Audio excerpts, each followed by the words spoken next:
अस्सलाम वालेकुम students, I hope you are fine. आपका आज का टॉपिक है mechanical and electronic balances. Balance का मतलब होता है इक्वल। इसमें आप दो क्वांटिटीज़ का आपस में कंपैरिजन करते हो, जिसमें से एक क्वांटिटी अननोन होती है, यानी जिसको आपने फाइंड आउट करना होता है, और दूसरी नॉन, जिसको आप एज अ वेट यूज़ करते हो, जिसके ऊपर 1 kg या 2 kg इस तरीके से मेजरमेंट्स लिखी होती हैं। अननोन क्वांटिटी को आप कंपेयर करते हो स्टैंडर्ड क्वांटिटी से। स्टैंडर्ड क्वांटिटी वो वाली क्वांटिटी होती है जो आपको पहले से पता होती है। फर्स्ट बैलेंस है मैकेनिकल बैलेंस। मैकेनिकल बैलेंस को आप कह सकते हो, ये एक सिंपल फिज़िकल बैलेंस है जो तराजू वगैरह आप अपने घर में यूज़ करते हो। इसके दो पैन होते हैं, जिनमें से एक पैन में आप अननोन क्वांटिटी को रखते हो और दूसरे में आप वेट्स को, और फिर आप उन दोनों को कंपेयर करते हो कि अगर तो वो इक्वल आ रही हैं, इट मीन्स कि दोनों का वेट बराबर है। अगर आपने 5 kg का वेट रखा हुआ है तो इट मीन्स कि जो भी ऑब्जेक्ट को आप मेजर कर रहे हो उसका वेट 5 kg है। See the picture in the figure 3.16। इसके जो नीचे वाली हॉरिजॉन्टल प्लेस है जिसके ऊपर दोनों पैन्स पड़े हुए हैं, इसको कहते हैं हॉरिजॉन्टल बीम। और जो दोनों पैन्स का सेंटर पॉइंट है, इसे कहते हैं फल्क्रम। तो फल्क्रम से आपके दोनों पैन्स का जो डिस्टेंस है वो इक्वल होना चाहिए, अदरवाइज़ आपकी मेजरमेंट एक्यूरेट नहीं आएगी।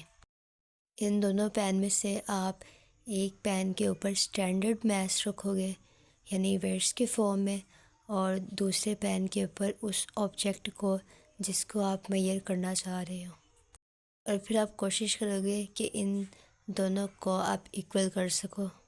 इसको कहते हैं कि दोनों आपके जो पैन्स हैं वो दोनों इक्विलिब्रियम में हैं। इक्विलिब्रियम का मतलब होता है equal. Now look at the figure 3.17। ये भी मैकेनिकल बैलेंस ही है, लेकिन इसको यूज़ करते हैं उन ऑब्जेक्ट्स की मेजरमेंट के लिए जिनका वेट बहुत ज़्यादा होता है, जैसे कि सीमेंट वगैरह के जो बैग्स होते हैं, या गंदम वगैरह के मैस को मेजर करने के लिए। इसके ऊपर आप लोहे के सरिये रख के उनका मैस भी मेजर कर सकते हो। इसका जो नीचे वाला पार्ट है, वहाँ पे आप उस ऑब्जेक्ट को रखोगे जिसकी आपने मेजरमेंट करनी है। इसके ऊपर ऑरेंज कलर की एक हॉरिजॉन्टल लाइन है। उस लाइन के जो नीचे वाली लाइन है, जिसका लेफ़्ट पॉइंट, उसको कहते हैं फल्क्रम। वो इसकी मेजरमेंट में हेल्प करेगा। और इसी का जो राइट पॉइंट है, जिसके ऊपर एक नॉब सी लटक रही है, वो इसके वेट्स हैं। इसके लिए कोई भी स्टैंडर्ड वेट्स की ज़रूरत नहीं है। इन वेट्स के ऊपर पहले से ही लिखा होता है कि अगर आपके वेट के ऊपर मेजरमेंट 100 ग्राम है तो मे भी उसका मतलब हो कि 40 kg। इस तरीके से इसके ऊपर मेजरमेंट्स होती हैं। इस पे आपको ज़्यादा वेट्स रखने की ज़रूरत नहीं है। बहुत ज़्यादा कम वेट रखोगे और आप ये कोशिश करोगे कि आपका फल्क्रम जितना ज़्यादा ऑरेंज लाइन के करीब हो उतना ज़्यादा बेहतर है। यहाँ पे आपको एक क्वेश्चन आ सकता है कि why standard weights are not required for this balance. तो आप इसका आंसर मैकेनिकल बैलेंस का सेकंड पैराग्राफ और line number 5 standard weights are not required यहाँ से लेके 2 इट्स 1 एंड यहाँ तक करोगे, क्योंकि इसका फल्क्रम उस एंड पॉइंट के बिल्कुल पास होता है, जिसकी वजह से आपको स्टैंडर्ड वेट्स की ज़रूरत नहीं पड़ती। नेक्स्ट बैलेंस है इलेक्ट्रॉनिक बैलेंस। ये आपने बेकरीज़ या मॉल्स वगैरह पे देखा होगा इसको। ये वो बैलेंस है कि जिसके ऊपर एक ही पैन है और उस एक पैन में ही आपने उस ऑब्जेक्ट को रखना है जिसकी आप मेजरमेंट लेना चाह रहे हो, जिसका आपने मैस मेजर करना है। इसके लिए स्टैंडर्ड वेट्स वगैरह की ज़रूरत नहीं पड़ती, और इसका जो आंसर है, इसकी जो भी मेजरमेंट है, जो मैस आएगा वो आपको स्क्रीन के ऊपर ही डिस्प्ले होगा। इसके लिए फ़िज़िकल स्टैंडर्ड वेट्स की बजाय पावर सप्लाई यूज़ होगी, कि जब तक आप इसको इलेक्ट्रिसिटी के साथ कनेक्ट नहीं करोगे तब तक ये नहीं चलेगा। आप इलेक्ट्रिसिटी यहाँ पावर सप्लाई इसको प्रोवाइड करोगे, ये तभी चलेगा और तभी आपको मेजरमेंट देगा।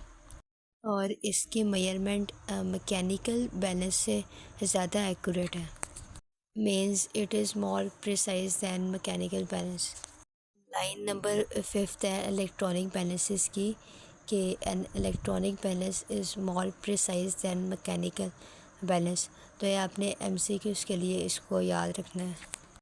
और अब इस तरह के डिजिटल बैलेंसेस आ रहे हैं कि जो आपको सिर्फ किसी ऑब्जेक्ट का मैथ नहीं बताएंगे, बल्कि उसके साथ उस ऑब्जेक्ट के मैथ के अकॉर्डिंग जो प्राइस बन रही है उस चीज़ की, वो भी आपको साथ में डिस्प्ले होगी।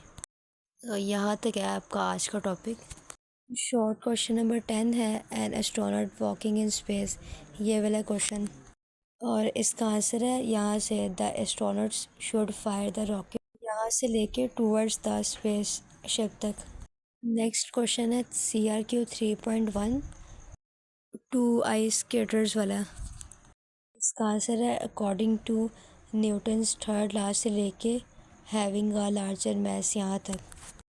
आपने इन दोनों क्वेश्चंस को अपनी कॉपीज़ के ऊपर लाजमी नोट डाउन करना है।